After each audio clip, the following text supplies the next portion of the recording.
Good morning, folks. Good morning.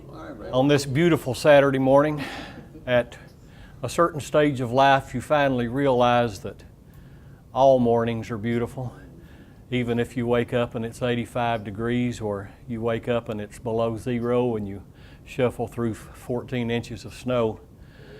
All days are beautiful, some are just more so than others. Welcome to our museum. By way of introduction, I'm Randall Osborne. I am a member of the board of directors of the Big Sandy Heritage Center. Our museum today is having open house, which means no entry fee. But if you have a good time and you eat well and you learn anything at all, we are open for donations, as with any self-funded, basically self-funded public institution. We are always thrashing for money, so keep us in mind. I'd like to thank Everett Johnson, Jim Dameron, Chief Justice. He's been chief for so many years that he's still chief. Our curator and assistant curators here at the museum for helping set this up. I would like to thank the board of directors of the Big Sandy Heritage Center for voting and approving to allow this to happen today. It's been 3 to 4 years since I've done one of these, so if I stumble, bear with me. The last one I did was in the breaks at a Lee Jackson reunion in January, just after New Year's Eve several years ago, and just as I started my presentation, the snow began to fall. And by the time we were finished, we had to literally slide out of the breaks that night. I remember it well because that night I dedicated the presentation to a good friend of mine whom I had written with for several years, Jeffrey Weaver of Saltville, Virginia. Unfortunately, we lost Jeff a few years ago. But by the way of dedication today, I would like to dedicate this presentation to a man who was in the audience in September of 2003 when the Big Sandy Heritage Center opened in the old railway depot facing Hambley Boulevard. He's been a supporter of the museum through the years. He's a collector of history and has probably done more to preserve Pike County, Upper Big Sandy, North Fork of the Kentucky history than any man I know. He had an unfortunate accident several weeks ago. He's now bedridden. And as we go through today and in the days and weeks to come, let's keep John Doug Hayes in our thoughts and prayers.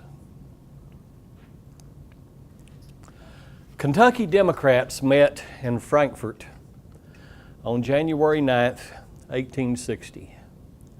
The purpose of the convention was to select delegates to the National Democratic Convention to be held in Charleston, South Carolina in May. The representative from the far eastern district of Kentucky, the Upper Big Sandy, was a gentleman named Cecil. Cecil was from Pikeville. He was the wealthiest man in Pike County. Cecil was born in Tazewell County, Virginia in 1813. He came to Pike County and Pikeville as a child. If you go through the county clerk records of early deeds for town lots and early land transfers within the town of Pikeville, you will see the name of his father, Kinsey Cecil, who at one time I think was a state legislator, a very powerful, influential man who later moved to Rockcastle in Johnson County. After the Kentucky Democratic Convention, Cecil went to Charleston, but that convention ended in a deadlock. 10 Kentuckians walked out dissatisfied with the national platform. Colbert Cecil was one of them. Several weeks later, the Democrats tried it again, this time in Baltimore. Colbert Cecil was in Baltimore. When Cecil and 105 others, or 104 other Democrats, saw that there would be no slavery plank in the Democratic platform, they walked out of the convention, went down the street to a theater, held their own convention, and nominated John C. Breckinridge of Kentucky as their candidate for president.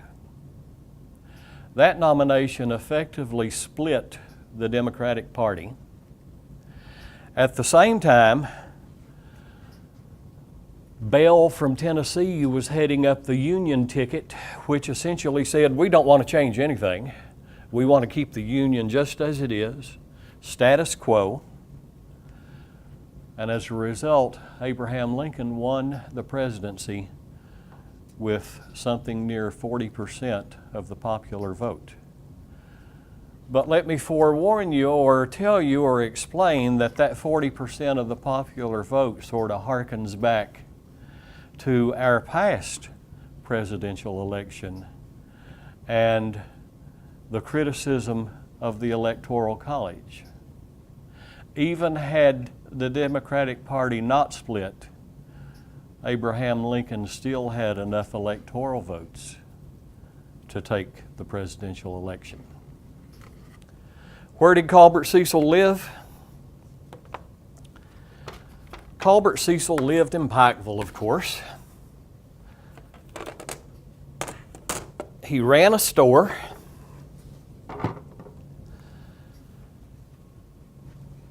And to give you a gauge of where it was located, from our viewpoint today, go outside and look left, and you'll be looking down Division Street. This photo was taken from the same perspective. Colbert Cecil had a store on the right, as you see here, at the intersection of Division and Main Street. That brick building in the photograph was built a year or so after the Civil War. Colbert Cecil's store in that location was a 2-story log structure. He didn't live there. He actually lived across the street on the upriver side of Division Street on the corner in a boarding house with a Mr. Dameron.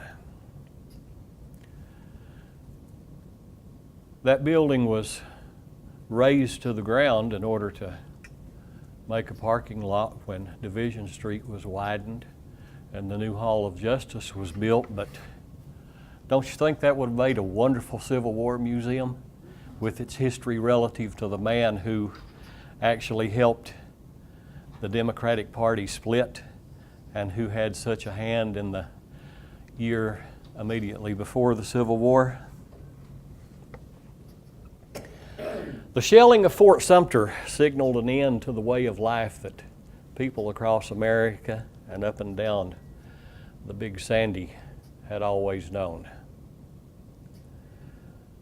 But the real clincher for the upper Big Sandy and Pike County in particular was not so much the shelling of Fort Sumter, but the state of Virginia's vote to secede from the Union. You see, if you go through the 1860 Pike County census and you look at the heads of households, then read the state of birth of those heads of households, some 40% of those heads of households were native-born Virginians, not native-born Kentuckians. Remember, Colbert Cecil was a native-born Virginian, the wealthiest man in Pike County. Had Virginia not seceded from the Union, a great deal of the killing, conflict, and bitterness which took place would have been greatly reduced. And if you're following along, you've just found one of my typo mistakes. That sentence should have said, families and relatives which later took place would have been greatly reduced. Never try to proofread a document on a computer screen. Always print it out and read it in hard copy, because when you type it, you know what's coming next, and you just sort of skim over it. Number one guilty right here. When Virginia seceded on April 17th, Pike County started to take arms. What was the reason? As I've said, Virginia. Was slavery a reason? Indirectly, but probably not. Why? Because Pike County only had 97 slaves, and when I say only, that's relative to central Kentucky, which had thousands. If you're interested in the history of slavery on the Upper Big Sandy, I would recommend a CD that's available on our museum bookshelf. It was put together by a good friend of mine in Johnson County by the name of Marletta Perkins. Marletta is a true Civil War scholar. She has compiled not only the slave census for the Upper Big Sandy, but also all of the stories, lawsuits, and assorted documentation that's available for slavery in the years before the Civil War. How about cotton? Cotton is one crop that we usually associate with the Deep South, Alabama. Would it surprise you to learn that Pike County, Kentucky was a cotton producer?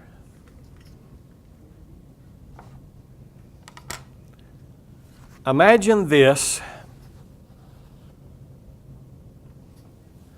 in a 400-pound bale. That was how the federal government in its agricultural census calculated cotton production, in bales of 400 pounds each. This is a map that was published by the University of Tennessee several years ago, matter of fact, almost a century ago. But if you notice, there are a couple of shaded areas on the map. Those two areas show cotton production in eastern Kentucky. One of those shaded areas is in McGoffin County. The other shaded area is solidly in Pike County, Kentucky.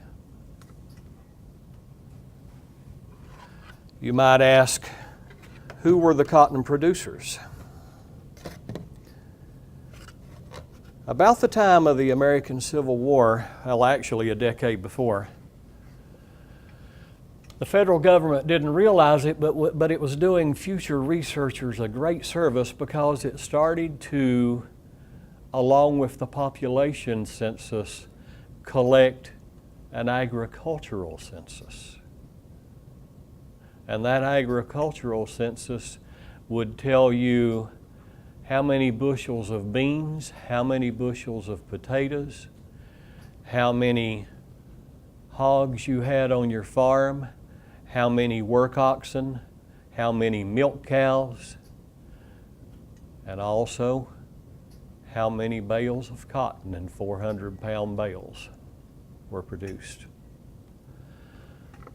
Pike County had over 52 cotton producers who were listed in the 1860 agricultural census.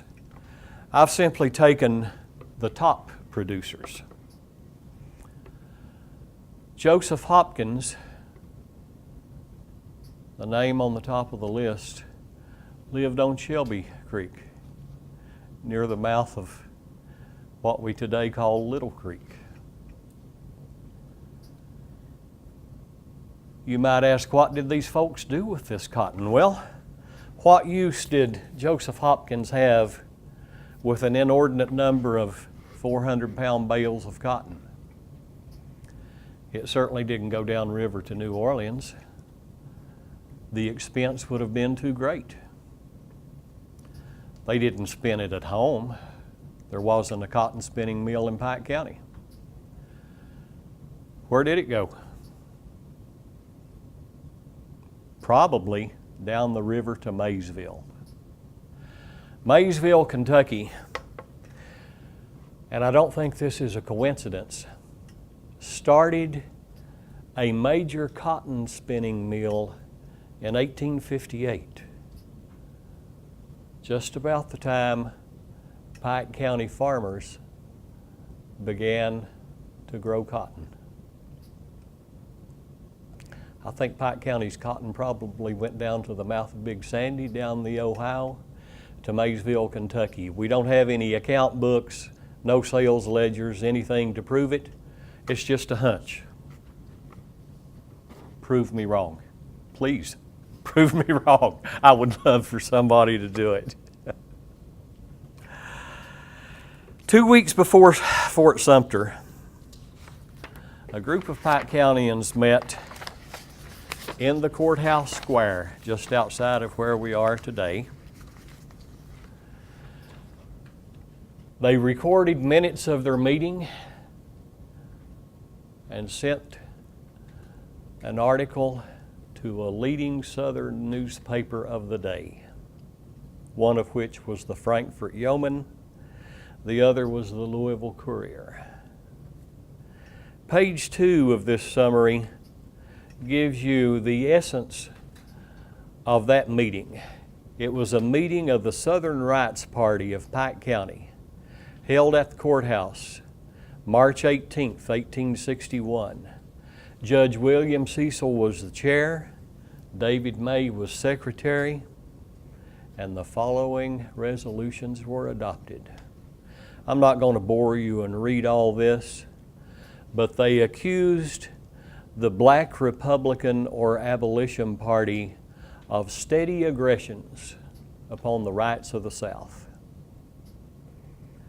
And number 2, they awaited with breathless anxiety the actions of the Black Republican Party, hoping that the Republicans' love of humanity, etc., etc., etc.,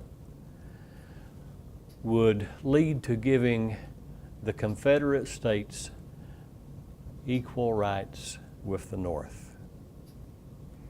And I love the way they ended number 2 talking point. Their cause is our cause, their interest is our interest, speaking of the northern states, and our political salvation depends upon a united South. After reading that, no one across Kentucky could doubt where Pike County's sympathies, at least of its wealthiest leading citizens, where those sympathies were located. Less than a month following the declaration of war, Floyd County got into the act. A company of rifles has been organized in Prestonsburg under Captain Alexander L. Martin, son of the Honorable John P. Martin. They were drilling for service at a moment's notice. The article did not state it explicitly, but John P. Martin was one of the leading Southern Democrats of the Valley. Family history tells us that during the 1856 Democratic Convention, he had come within a hair's breadth of becoming vice presidential nominee with Buchanan. He died, I think, toward the end of 1862. But undoubtedly, Alexander Martin's rifle company that he was drilling would have been, and some members may well have become, Confederates. 2 weeks after that announcement, the only documented State Guard unit on the Upper Big Sandy was formed in Pikeville. Let me digress just a second. In the days in Kentucky before regiments were formed, local defense groups were organized. Union groups were called Home Guards. Confederate-leaning groups were called State Guards. So as we go through this presentation, if I throw out the term Home Guard, we're talking about Union sympathizers in blue uniforms. If I talk about State Guard, we're talking about Confederate sympathizers, not always in gray uniforms, but Confederate nevertheless. We, the undersigned, form ourselves into a company of active militia to comprise the State Guard of Kentucky. Again, I won't bore you by reading it, but the really neat thing about it is that everyone in attendance who sympathized with the Confederacy and agreed to become a member of the Kentucky State Guard signed that petition. If you look at the bottom, the signatures begin. If you go to the top half of page 4, the signatures continue. Take a minute. We're not pressed for time. Take a minute, look through those names, see first if you see any that look familiar, and second, any that may just be an ancestor or a family relative. We have Pikeville names. We have Johns Creek names. We have Shelby Creek names. We have Main Levisa Fort drainage names. We have a pretty fair representation through most of the southern and southeastern part of the county. Matter of fact, if you look at the third name down in the left column on page 4, you'll see my great-great-grandfather, Stephen Osborne, whose son Sherwood later went on to become a member of the 10th Kentucky Cavalry, Confederate States of America.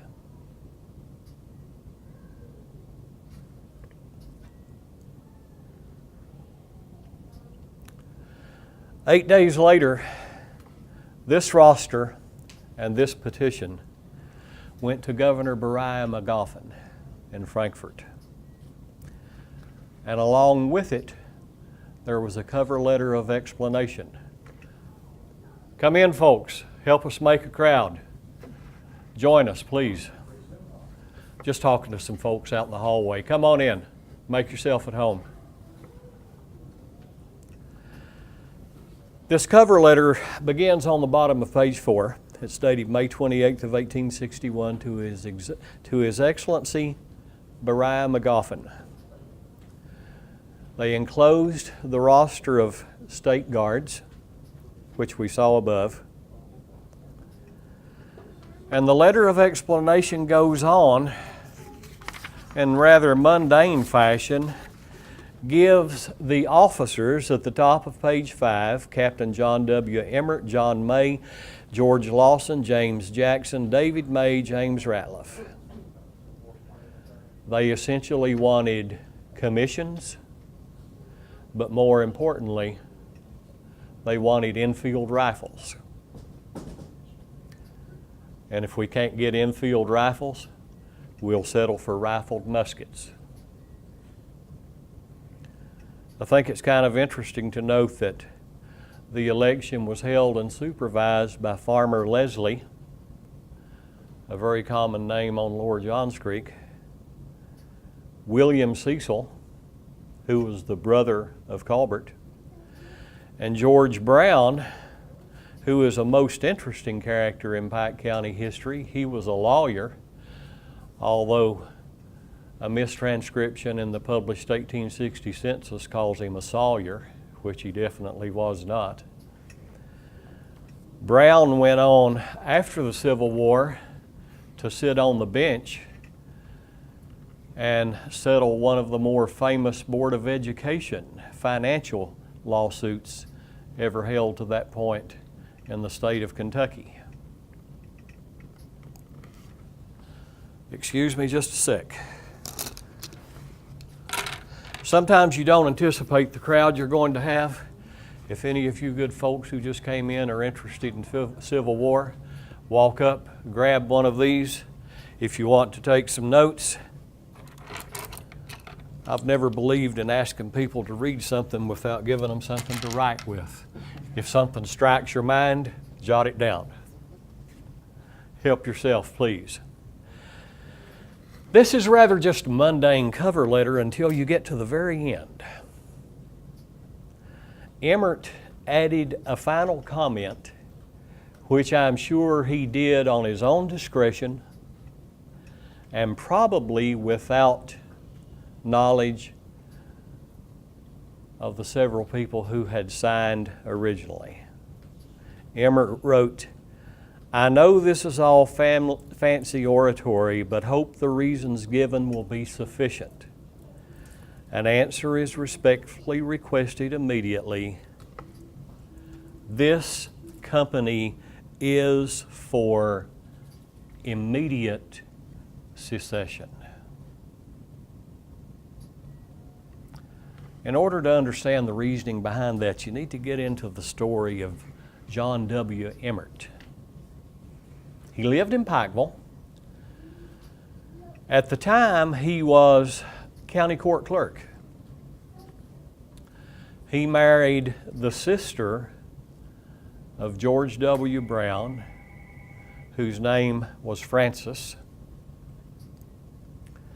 So he sort of rode in on the coattails of the rich and powerful. He had served in the Mexican War. His father was a surgeon in the Elizabethton, Tennessee area, down close to the North Carolina line, and he was a red-hot secessionist. I'm sure that Emmert put that final note on the cover letter to the governor with only his knowledge. The first Monday of August of 1861 was one of the most controversial, one of the most hotly contested elections in Kentucky's history. It was an election for the state legislature. People across the state realized that as that election would go, so would go Kentucky. Pike County and Letcher County were represented in the House by a common representative. The seat was vacant, and the Southern Democrats chose David May of Robinson Creek as their candidate.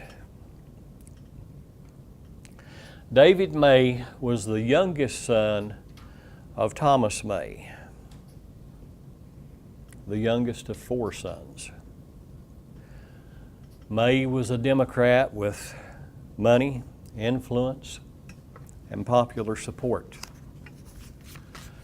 So when you get a young, energetic candidate with money and support, what does the opposition do? They start to cast around for a candidate. John Dils took it upon himself to organize a meeting and select a candidate to represent what was then a combination of the old Whig Party and the newly forming Republican Party. Most Whigs eventually found their way into the Republican ranks. Some of them deviated off into the Know-Nothing Party and other splinter groups. Dils was the second wealthiest man in Pike County, behind, yeah, you know who, Colbert Cecil. This is a wartime photograph of Dils, just as he would have looked during the day. Dils had friends in high places, but being a Whig and later a Republican, and with the county government controlled by Southern Democrats, through the years, Dils only held, as far as I can determine, one minor county position. In other words, they blocked him out of office. But like I said, he had friends in high places. He didn't need the county, actually. He had a good friend named Green Adams from Knox County, who was a Republican in Congress. Actually, Adams sort of gravitated between being a judge, being a lawyer, and being part of the federal government. But through his friendship with Adams, Dils came to get several mail delivery contracts. He didn't deliver the mail personally. He sublet them out to men who held the same political persuasion and ideas as himself. Dils held the mail contract between Pikeville and Logan Courthouse, Virginia, and probably knew everybody between Pikeville and Logan. He also held the mail contract from Pikeville up Shelby Creek, down the North Fork to Whitesburg, across Pine Mountain, over to Osborne Ford on Holston River of Virginia, which he also sublet to a man who held the same political views as himself. Dils' man for the state legislature was Alexander Adams of Whitesburg. Throughout the course of that election, both May and Adams were threatened on more than one occasion that if they took the podium and spoke to the crowd, that would be the last speech they ever made. But they both survived the election, but David May won the election. Dils lost, but he also won. Later, Alexander Adams married his daughter. He lost the election, but he won a son-in-law. At the beginning of the war, Kentucky had declared neutrality. It was a foregone conclusion that, number one, it wouldn't last, and number two, it was anybody's guess as to when it would end. The end of Kentucky's neutrality was due just as much to the Union as to the Confederacy. The federal government in Washington, D.C. spent the summer of 1861 busy shipping Lincoln guns into Kentucky to support the Union Home Guards. They came in sealed wooden containers, and more often than not, the declaration at the freight station would read that the wooden crates contained saw blades, simply because saw blades were, when packed in a crate, closest to the weight of a crate of rifles.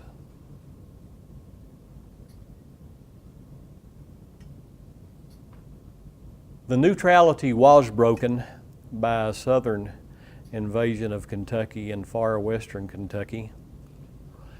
And once the neutrality ended, Confederates began to organize the 5th Kentucky Infantry in Prestonsburg, Kentucky.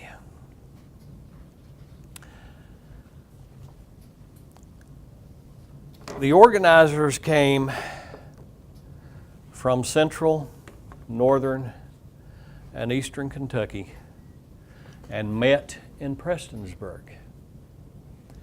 They headquartered at the Samuel May House.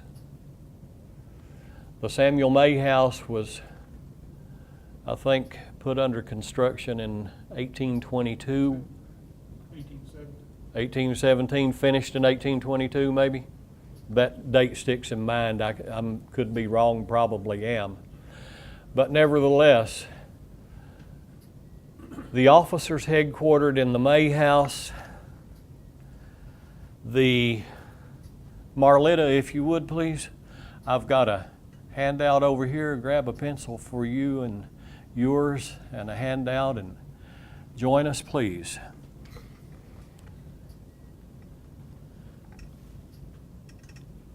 I take it that most of you in our audience today are familiar with the May House, where it's located. If you stand here and look out over the expanse to the Big Sandy River, to the Levice Fork, that was mostly all at one time the May Farm. The bottom land where the shopping plaza and part of the Community and Technical College campus is located today turned into a drill field for the green recruits of the 5th Kentucky during the late summer, early autumn of 1861. I've got listed, just for your information more than anything, again, I don't want to be tedious and boresome, but the companies that were organized in Prestonsburg as part of the 5th are listed. All total, the best estimate for that early organization is that the 5th had about 1,250 men. But the number of workable and usable guns was another matter altogether. Probably more like half of that number. A few famous visitors came to Camp Smith during late September and October of that year, one of which was a former Vice President of the United States, John C. Breckinridge. Bear with me. Unstable paper deserves stable back support. Breckinridge had served as Vice President under Buchanan.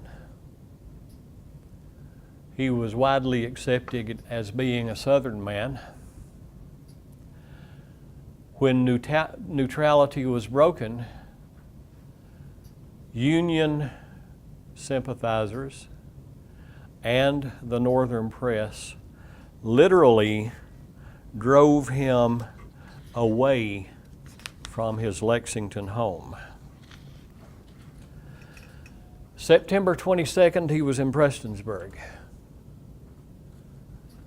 Now, William C. Davis's excellent biography of Breckinridge, called Soldier, Statesman, Symbol, tells us that he probably spent 3 days there and later 3 days in Pikeville. But if you figure the distance he traveled and the date he arrived in Tazewell, Virginia, he did not spend 3 days in either place. Nevertheless, newspaper accounts tell us that Breckinridge addressed a large crowd in Prestonsburg and brought in 300 recruits that day for the 5th Kentucky Infantry.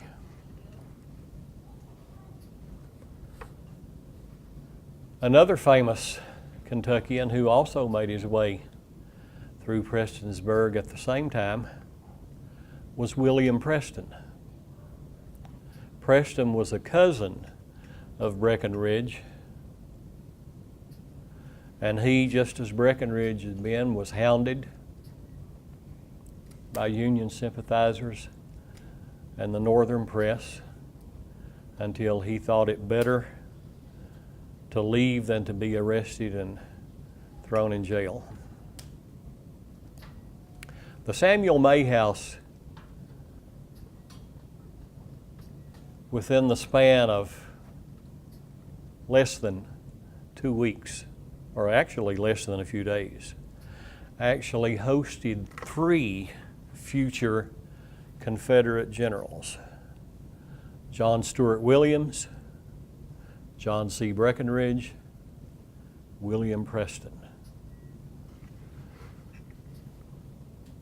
The Samuel May House still stands today for our Pike TV audience, and if you haven't made a visit, get with one of our associates here at the museum, Mr. Sam Hatcher, who's on the board at the Samuel May House, and he will be glad to arrange a visit. It'll give you a delightful taste of what life would have been like in the days prior to the Civil War along the Upper Big Sandy. So when the enemy starts to organize and you hear of it, what do? You take action. The Union command in Louisville and Cincinnati got wind of these rebels who were organizing in Prestonsburg, and they dispatched William Nelson, Lieutenant William Nelson, who was probably Lincoln's main agent in Kentucky, to disperse these upstart rebels and drive them back into Virginia. I say Lieutenant William Nelson because at the time he was a member of the U.S. Navy. And lieutenant in the Navy at that time was nothing comparable to a lieutenant in the U.S. Army. Lieutenant in the U.S. Navy was just about as high as you could go. Lincoln trusted him. Nelson had been one who helped distribute Lincoln guns to the state Union Home Guard units during the past summer. So Nelson marched out of camp just south of Maysville, headed for Prestonsburg. They had a little fight in West Liberty. But the man who Nelson was really after was John Stuart Williams. They called him Cerro Gordo. He had made his reputation during the Mexican War at the Battle of Cerro Gordo. He commanded the 5th Kentucky, and when he learned of Nelson's advance toward Prestonsburg, he moved his men upriver to Pikeville. Nelson advanced toward Pikeville with 3,000 men or so. Some estimates vary. Some will have you 2,400. Some will take you to 3,000. That may not be entirely correct, but it was at least 2,000. And he met with an ambush at Ivy Narrows at the mouth of Ivy Creek on the Lavassa Fork just after midday on November 8th, 1861. I won't tell you about the battle because we've just been joined by a good friend of mine from Johnson County. I mentioned her name earlier, and I'm so sorry she wasn't here to hear me stumble over it. If you would like to know the intricate details, maneuvers, fighting, and the aftermath of the Battle of Ivy Mountain, I recommend this book to you above all others. It's been on the market a couple, 3 years. And anything I said about the fight at Ivy Mountain in Floyd County would not do justice to Marlitta's book, The Most Brilliant Little Victory. I highly recommend it. And again, it just just by chance and coincidence, we carry it in our bookstore here at the museum.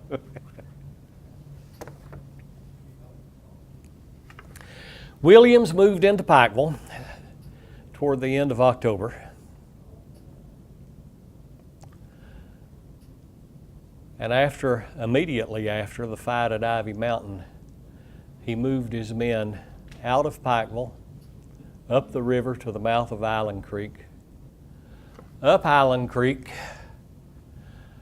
up Road Fork, through the Gap, onto Shelby Creek, a short way up Shelby Creek onto Robinson Creek, where he stopped at Thomas May's farm. Remember Thomas, the father of David. And within a few days, they were in Pound Gap. But while in Pikeville, John Stuart Williams made an arrest. He arrested John Dils, the gentleman whose photograph I shared with you earlier. You know, they say the victors write the history and the winners have their way with what's said. In Ely's History of the Big Sandy, Dils essentially said, I was at home minding my own business. They came to my door and arrested me. On the other hand, John Stuart Williams said that John Dils was a rich, powerful, and dangerous man. Now, of course, it's a matter to whom he was dangerous. Williams accused Dils of laying out in the woods with the intention of ambushing Confederate officers. Now, sure enough, later after the war, in a sworn deposition, a Mr. Huffman in Pikeville testified under oath that indeed, at the time Williams came into Pikeville, John Dils was laying out in the woods. Now, whether he was laying out in order to escape John Stuart Williams, or whether he was laying out looking for an opportunity to ambush a Confederate officer, I don't know, you don't know. But when it comes to war, almost every story will have two sides.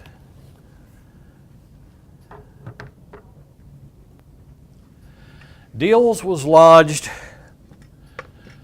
in the Richmond Hilton. And I'm being perversely funny here. Actually, what you see is a period photograph of Libby Prison. Libby Prison had been a tobacco warehouse in Richmond, Virginia before the Civil War. It was pressed into service to hold prisoners. Dils was thrown into Libby, but he only stayed less than 2 months. Through the good graces of a southern-leaning politician in town, Jake Rice, and also his wife, he was home before Christmas. But you know, researchers love people like John Dils and his companion who were hauled off to Libby Prison because they had a vindictive streak through them.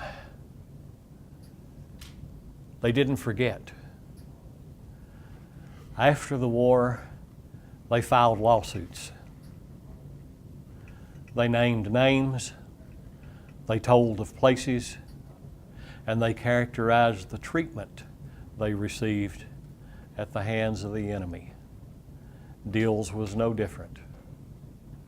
In one post-Civil War lawsuit he filed against a man named Henry May, the lawsuit was filed in late 1865 and it was finally settled by the State Court of Appeals in 1882. It dragged on for 16 years or so. I spent several days on a teacher's summer vacation 25, 30 years ago transcribing that lawsuit and all the testimony involved.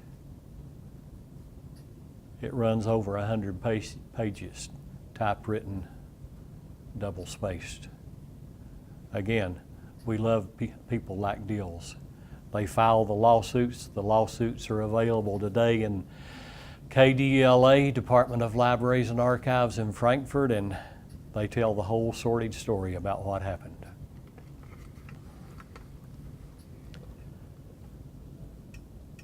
One thing I imagine I should mention, and this doesn't infringe on Marlita's territory, which I promised her I wouldn't do. At the same time General William Nelson was marching up Big Sandy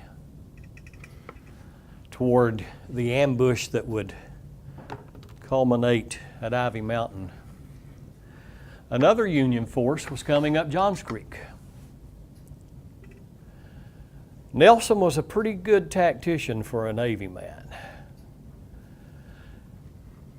He knew the rebels were in Pikeville, and he also knew that Johns Creek was a secondary route from Pikeville downriver by which Prestonsburg could be reached.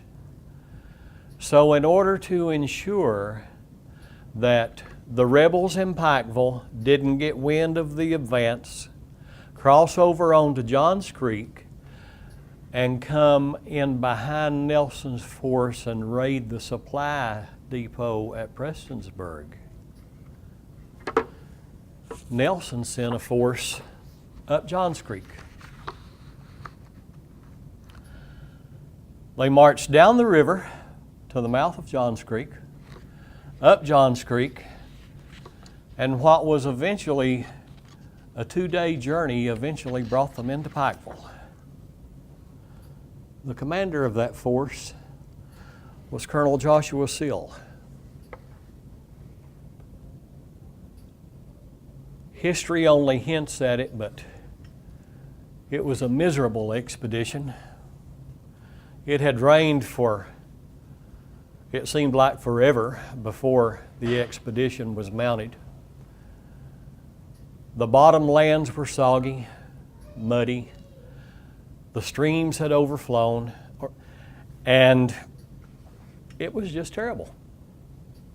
And to make matters worse, John Stuart Williams in Pikeville knew they were coming up Johns Creek, so he sent 2 cavalry detachments on 2 separate nights down Johns Creek to give them a warm welcome. One of those detachments was under a Captain Holliday from northern Kentucky. The other detachment was under a former sheriff of Harrison County, Kentucky, who sort of gravitated his residence between Bourbon County and Harrison County. His name was John Shawhan. The official records just butcher his name. I think a couple of them spell it S-H-A-W-N, Shawn. But his name was John Shawhan. He ran a small distillery in Bourbon and Harrison County, and later commanded a cavalry outfit that was associated with the 5th Kentucky. Just as a sidebar to Big Sandy history, and I'd like to see a show of hands here. How many of you are familiar with a story or even a couple of movies, and several books have been written about a Civil War escapade called The Great Locomotive Chase?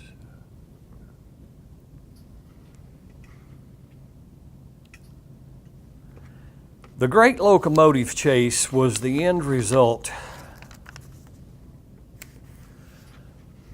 of what I prefer to call a harebrained scheme that was cooked up in April of 1862 after the Union forces under Nelson had left the Big Sandy and gone down to more glory and heavier fighting. The upshot of the story is that as the Union marched out of Maysville, some of them came through Flemingsburg, and a couple of them actually recalled meeting a Flemingsburg house painter by the name of James J. Andrews.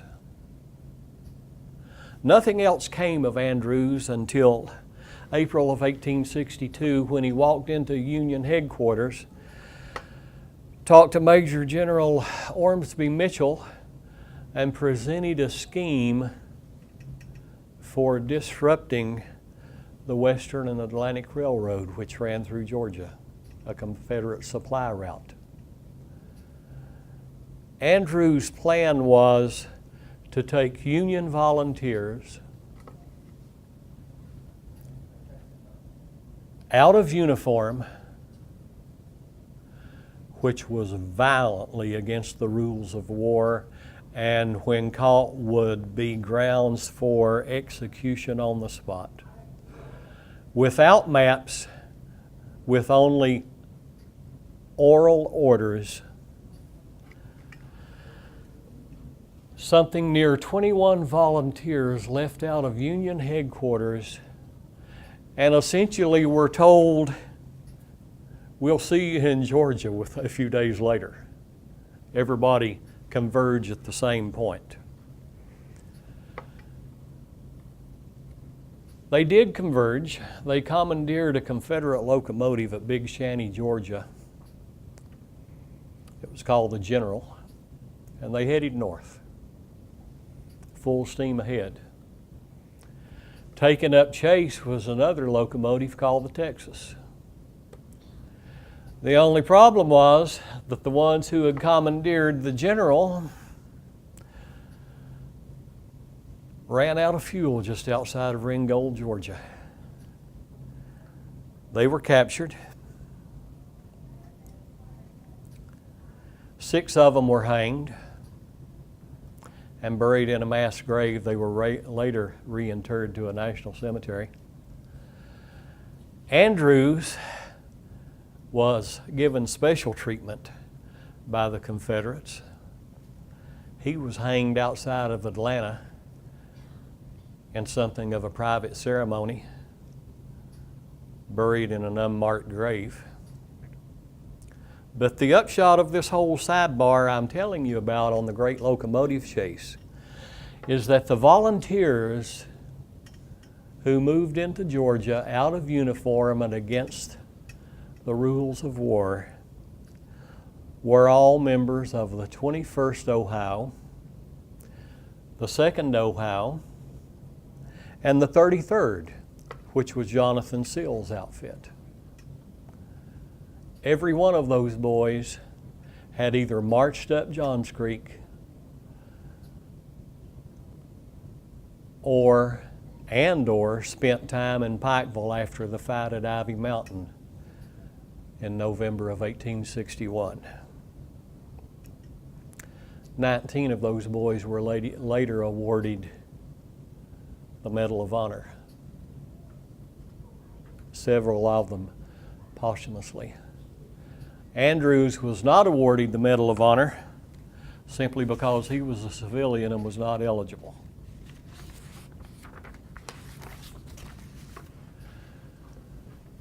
That was your freebie history lesson for today. After Nelson pulled out of Pikeville and back down the river,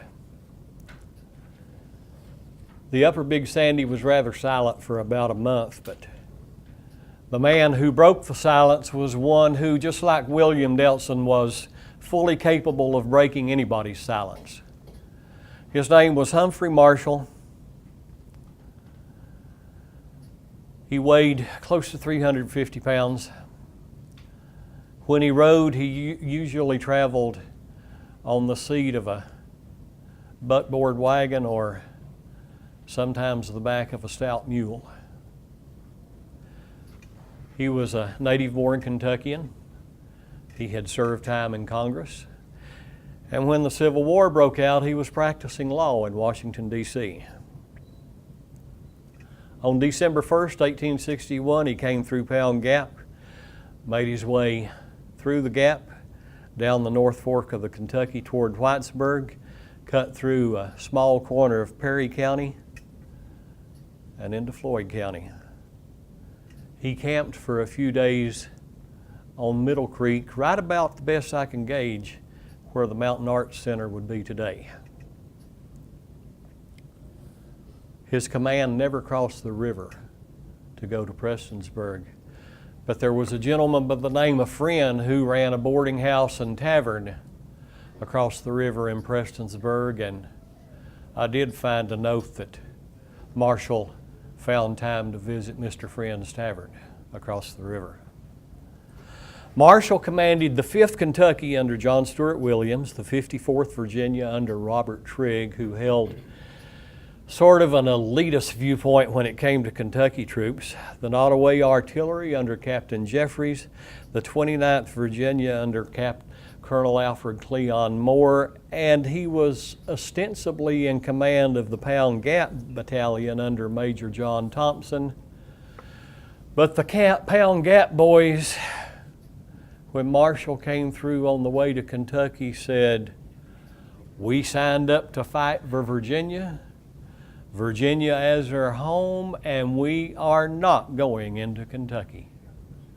So they remained in Pound Gap. On December the 3rd, with 55 wagons, the 54th Virginia came down out of Tazewell County, Virginia, on its way to meet Marshall in Floyd County. 55 wagons crossed at Thornbury Ford near the Virginia state line in the home of Martin Thornbury, who later became a Union member of the 39th Kentucky. December 4th, 4 miles above Pikeville. Now put your geography cap on. Let me remind you that the state road always ran on the east side of the Big Sandy. So if you were standing on Courthouse Square in the days of the Civil War, you actually had to cross the river in order to get to the state road. The 54th Virginia camped 4 miles upriver from Pikeville, and distance were always calculated at that time from the courthouse. 4 miles upriver, they were on half rations, and they called their bivouac Camp Poverty, with good reason. Where were they camped? Today we know it as Yorktown. At that time, that level spread beside the river was part of the William Ratliff Farm. Their next camp was 6 miles downriver and 2 miles downriver from Pikeville on the land of Mr. Cecil. Now, I gave you the spelling of the way it would have been spelled and pronounced phonetically in 1861, Cissel, but his name was Cecil. They camped where the Bowles Edition is today. That was the Cecil Farm. They stayed on the Bowles Farm until they rested up and filled their bellies, and they moved on down the river. One of the 54th Virginia wrote a letter home to his father. And again, remember, every fight, every battle, every encounter has opposing versions. Marletta very well sets out in her book the Union account of casualties at Ivy Mountain. But this member of the 54th Virginia wrote home to his father, "Father, I was at the battleground where Captain May and the Yankees took a round. It is an awful scene to look upon. they being the Union, fill the river with hogs, cattle, horses. Their own dead, they cut them open and filled them with rocks, threw them into the river to keep us from knowing how many they lost. Is between 400 and 600. Our loss was about 4 killed and 7 wounded. End quote. I laugh because those are preposterous figures, but again, every battle, every encounter was fought by 2 opposing sides, and more often than not, you would have 2 reports, both of which were in complete contradiction of the other. Humphrey Marshall and his little army entered Paintsville on December the 22nd. He probably had about 1,900 men. And again, you won't find this on the summary, but from the time Marshall left Virginia until he crossed Pound Gap, he rode a wagon. And you would wonder, why a wagon across such a treacherous path as the old Fincastle Trail through Pound Gap? Why was he so dedicated to that wagon? I think that wagon carried a shipment of Belgian rifles. And the Civil War being a states' rights war, Humphrey Marshall saved those rifles to be distributed once he was on Kentucky soil. He left the wagon on Elkhorn Creek. What happened to the wagon? Again, this is not in the summary, and this is just an aside, one of those things that run through my mind, and I just can't help myself from sharing it to you. Later, when Garfield's cavalry went on a scout up through Upper Elkhorn Creek, part of their report said, "We burned a wagon which belonged to old Humphrey Marshall." 10-1, that was the same wagon that Marshall brought from the railroad depot in Wytheville, and which brought a shipment of Belgian rifles which were distributed to the 5th Kentucky. Well, again, when you learn that the enemy is in your backyard in your state, what do? You take action. Just like when Nelson was dispatched up Big Sandy, Colonel James A. Garfield of the 42nd Ohio was dispatched out of Louisville up the Ohio and up the Big Sandy to put those rebels back into their place in Virginia. Garfield commanded the 40th and the 42nd Ohio Volunteer Infantries. He commanded the 22nd Kentucky as well as the 14th Kentucky, a detachment of the 1st Kentucky Cavalry, and McLaughlin's squadron of Ohio Cavalry. Quite a considerable force. If we are fortunate enough and blessed enough to continue these monthly historical presentations here at the museum, I have my sights set on a suspect to do a full presentation on the 14th Kentucky Infantry. She's done it before, and I hope I can persuade her to do it again. Marletta Perkins, who's with us today, who did the book on Ivy Mountain, The Most Brilliant Little Victory, probably knows more about the 14th Kentucky than any human walking the face of the earth today. And I say that out of respect and not out of exaggeration. On January 10th, 1862, Garfield finally achieved what he wanted. Marshall was engaged in what he probably didn't want. a fight on Middle Creek. Marshall withdrew at the end of the day, heading for Whitesburg and ultimately Virginia. Garfield held the field at the end of the day, and although it took several years, found himself eventually headed to the White House.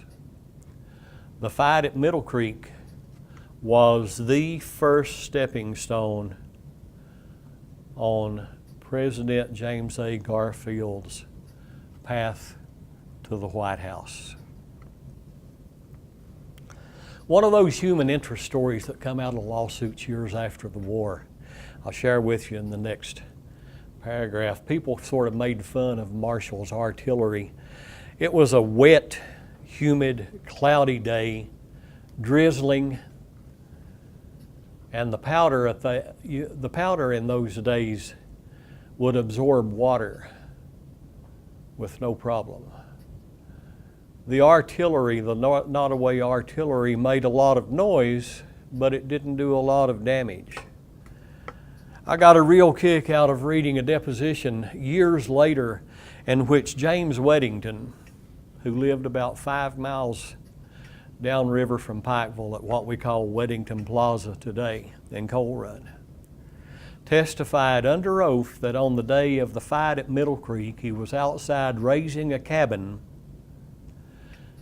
and he could hear the rumble of the Confederate artillery during the fight at Middle Creek.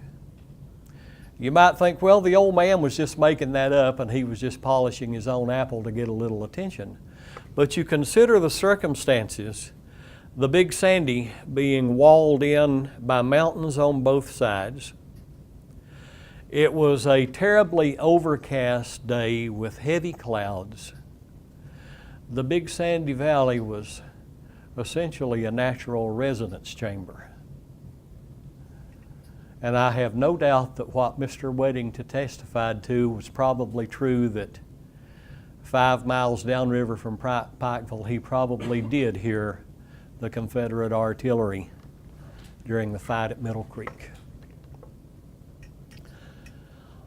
Although Union men would die later of wounds taken at Middle Creek, the only documented Union fatality was Sergeant Nelson T. Boggs of Company B of the 14th Kentucky. If we read Mason's history of the 42nd Ohio, Mason states that Boggs was buried on Graveyard Point, which had been the position of Garfield's camp. But that's not true. Mason was wrong. A grave for Boggs had indeed been dug on the Middle Creek battlefield, but Boggs' brothers said, "We will not allow him to be buried amongst rebels." The body was wrapped in a blanket. They stuck a hickory pole through it and they carried him to the edge of the river, ferried him across to Prestonsburg, whereupon Garfield exclaimed, "What a pity, what a pity." Men from Boggs' company rafted the body down the river to the Jesse Boggs Cemetery, and it was interred on Caines Creek. A couple, 3, 4 years ago, a good friend of mine visited that cemetery, and that Union stone is there to be seen today. Garfield returned back downriver to Camp Buell in Paintsville, and on January 22nd, he issued an order to Captain Jenkins of the 1st Kentucky Cavalry. And now we're getting back to home territory in Pike County.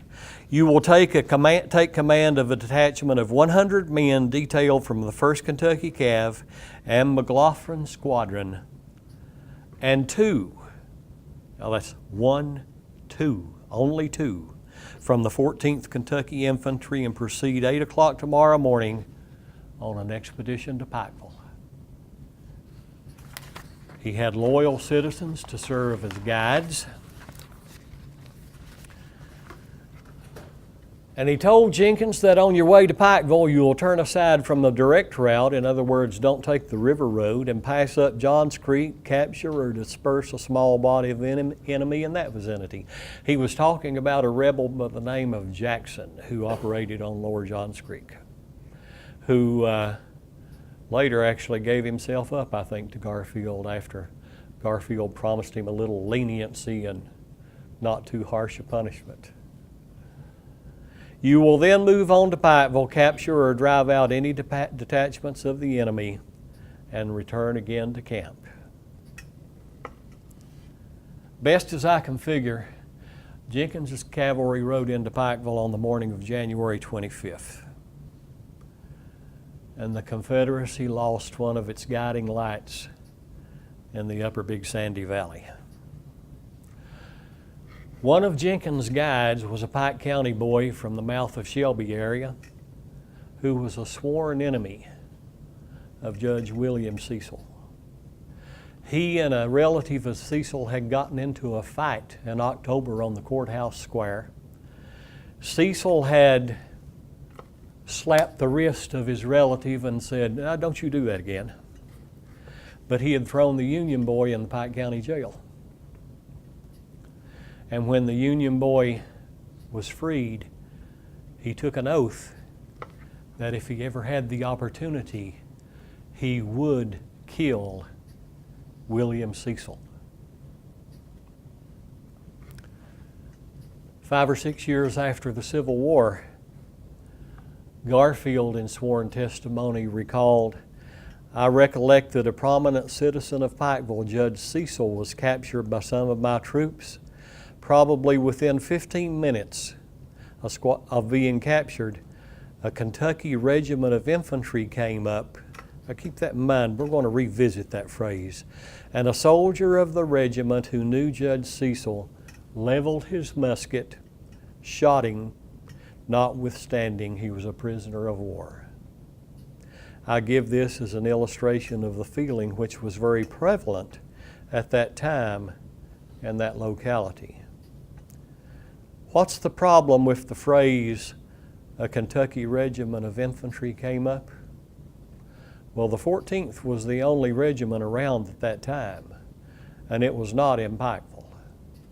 Garfield was mistaken in his recollection on that count, but he was very correct in his recollection that a member of the 14th Kentucky had found and taken the opportunity to kill the brother of Colbert Cecil, William Cecil, who was the county judge of Pike County at that time.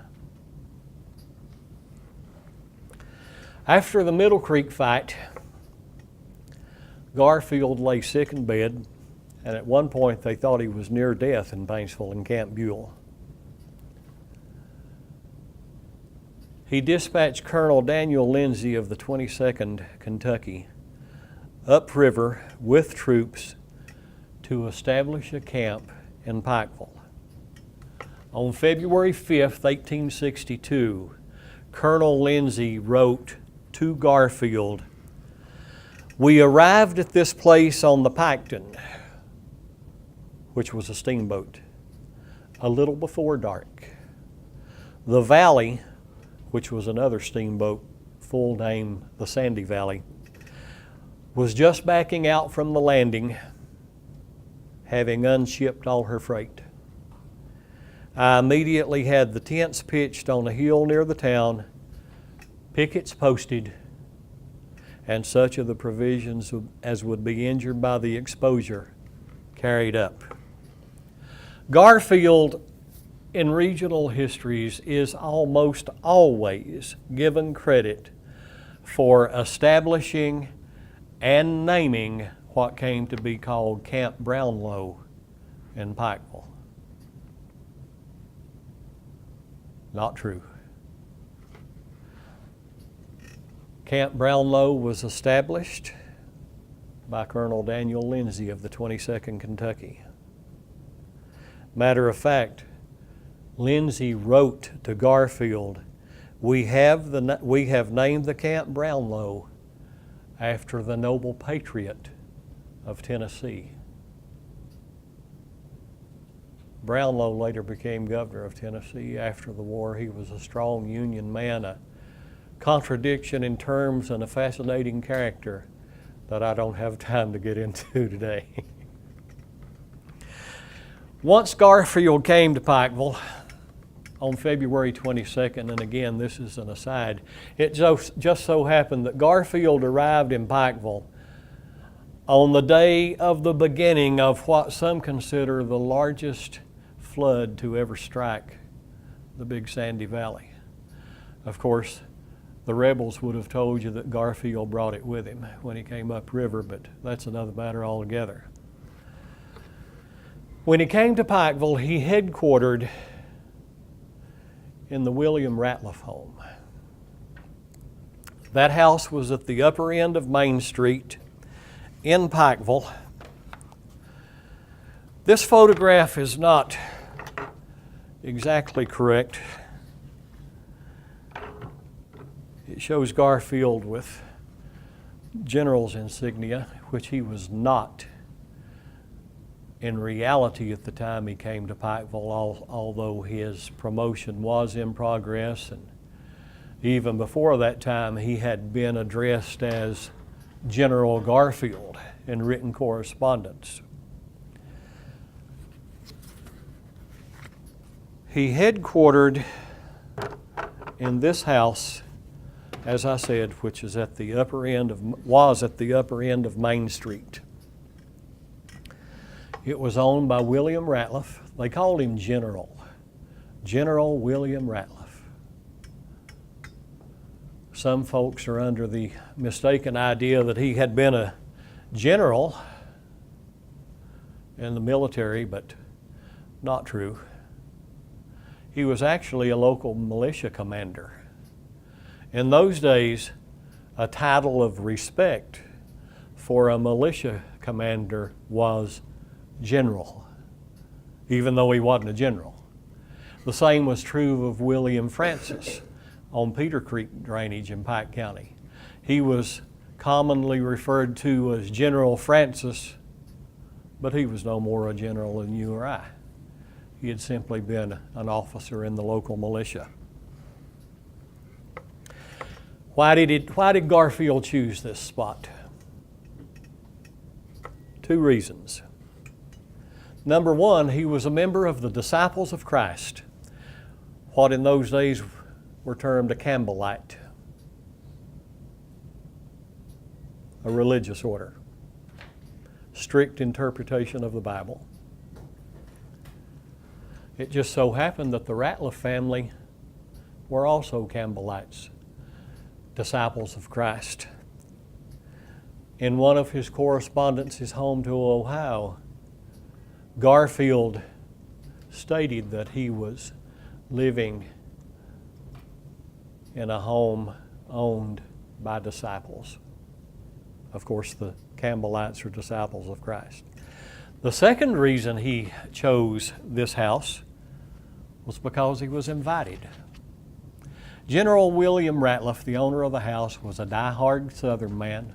At the beginning of the war, he essentially said, if Kentucky does not secede from the Union, I will go to Virginia and not return. Well, he sort of fibbed and stretched it a little bit. He later did return. But at the time Garfield came into town, he was in Virginia with his son and his grandson in the Union Army. The two ladies, Mrs. Ratliff and her daughter Kate, probably felt a little threatened with all the male soldiers around, so they probably in a manner of self-protection said, "You're welcome to our home," and he took them up on it. After the February of '62 flood, Mrs. Ratliff contracted what was probably a case of fever, as did several of the soldiers in the 18th Brigade. She became seriously ill. And I want to share, again, one of those human interest things that history books never tell us, but I find so explanatory of the nature of a man of the day. Garfield wrote a note and sent it through enemy lines to General Ratliff in Virginia. From all the representations made to me, I'm led to believe that while you may not be openly identified with the Confederate Army, you are in sympathy with them to lead me to regard you as an enemy to the Union and the federal government. And this next one is just such a really great sentence. Still, I recognize the demands of humanity and domestic relationship. At the request of your family, I made my headquarters in your home. Your wife is dangerously ill, and it's the earnest wish of herself and the rest of your family that you and your son return at once. The upshot of the end of the note is that not only did Garfield essentially say, if you behave yourself and be a good boy and don't try to harm the Union cause while you're in town, you're welcome to come visit your family. Not only did he make the invitation, but he issued passes for Ratliff and his son to come through the Union lines to visit the family in Pikeville. Now, whether they did or not, I have no idea. We know who General William Ratliff was, but who was the son? And who was the grandson?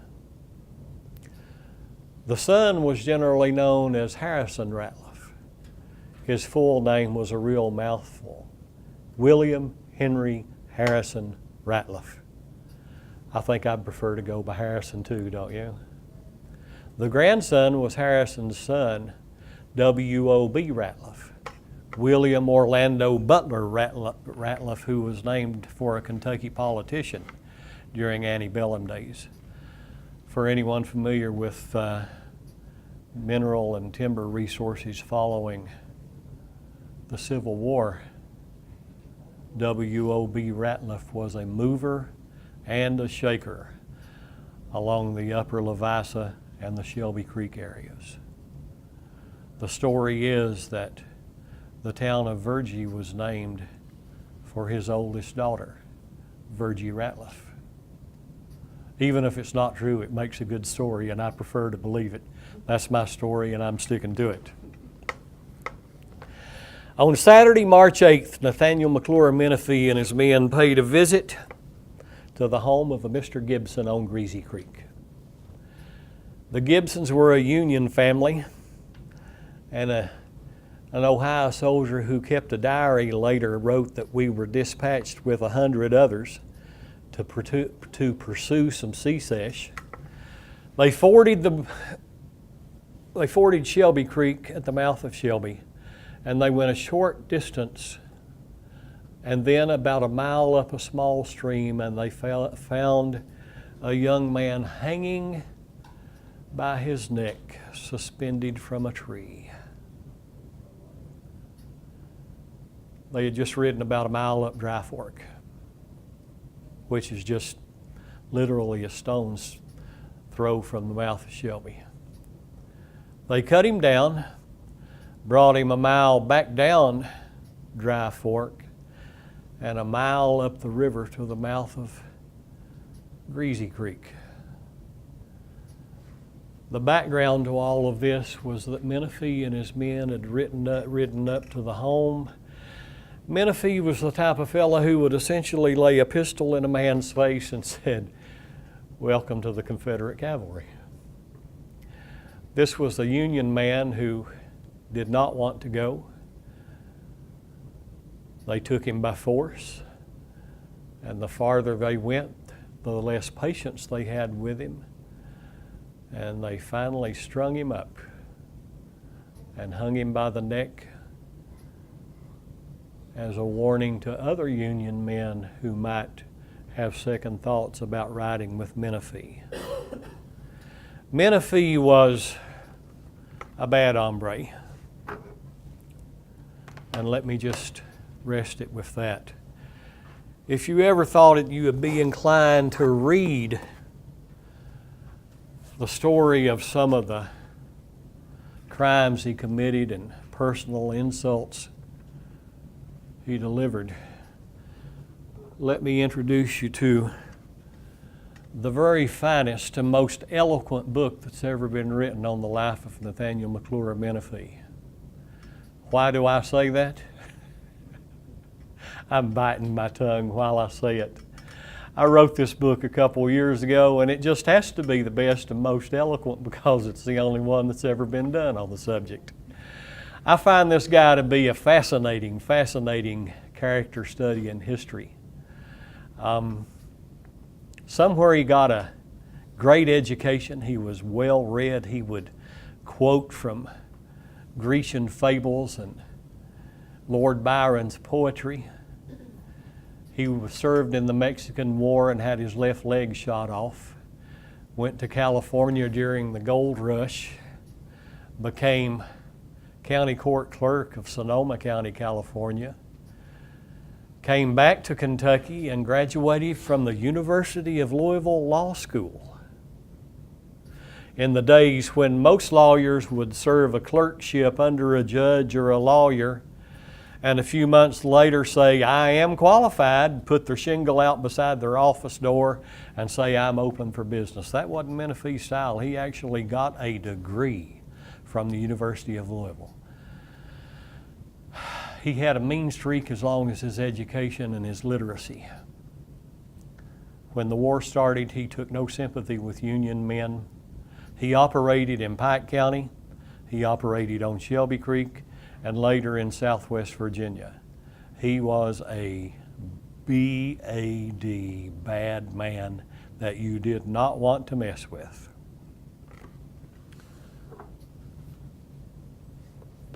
After Garfield pulled off the Big Sandy, things were quiet for a while until midsummer of 1862, when on Tug River, things began to warm up. This gentleman, former governor of Virginia, former brigadier general in the Confederate States Army, John B. Floyd, was raising a Virginia militia unit which came to be called the Virginia State Line. The Virginia State Line had scores and scores of Logan County and Pike County boys. If you flip over to page 13, I've got a list of the company captains in John B. Floyd's state line, beginning with John B. Goff, a Pike Countyan who ran a store at the mouth of Big Creek. He was captain of Company F, 2nd State Line. As you look down this list, you may recognize Pike Countryans you've read of. You may recognize relatives. There's a few from Wise County, Virginia, who also had relatives in Pike and Letcher County. One of the most interesting characters in the state line, aside from Menifee, that I've run across is the 3rd Company Captain Julius Williamson of Pike County. He was captain of Company I, 2nd State Line. In the Virginia militia and the Confederate cavalry, company captains recruited their own commands. They had to be loud. They had to be vocal. Above all, they had to be strong and great in defending themselves and great in attacking the enemy. Why do I tell you about Julius? Because at the time he became a company captain in the Virginia State Line, he was 18 years of age. Imagine an 18-year-old who could hold together and keep organized a company of Confederate cavalry.